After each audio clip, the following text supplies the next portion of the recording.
to cover.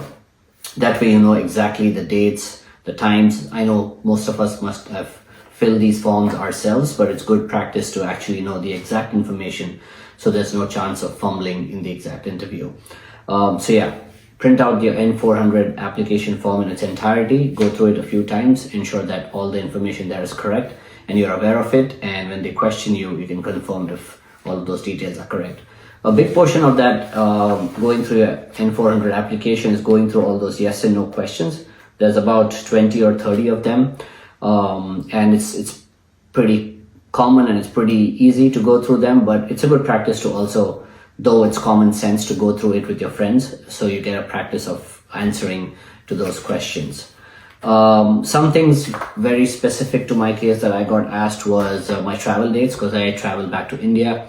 So the interviewer just confirmed how many times I traveled to India, and he knew it was family oriented because I'm Indian, of Indian origin. And then the other one was a few trips to other countries, and for the dates I could just talk to him about how they were vacations. So pretty straightforward. Again, how many times, which countries you traveled and why you did is an important story for you to know and be able to explain. Other than that, tax information, they would ask you tax questions if you owe any federal, state or local taxes. Again, straightforward question. If you have any complications there, it's okay to go into details and explain to them the exact situation, which is what I did. And the interviewer was very amicable, very friendly, very open. He's heard me speak and explain the whole tax situation.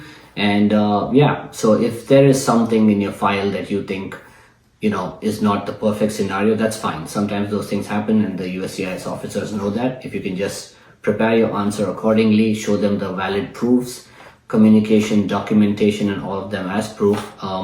If and when they ask it, I think that's it. And that's what I did, and everything was smooth. So yeah, the civics exam, which is 100 questions, 10 would be asked, 6 of which you need to get right.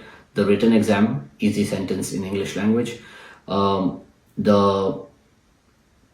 reading exam, again, an easy 5-word or 3-word sentence, going through your N400 application in its entirety, end to end, any information about your travel, your relationships, your tax.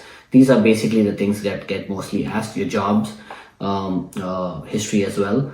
So yeah, that was my interview. It went for about 20 minutes. These are the things I prepared. As you can see, I have all my documents that I took with me. I have all my relationship related documents here, all my proofs that I submitted to the US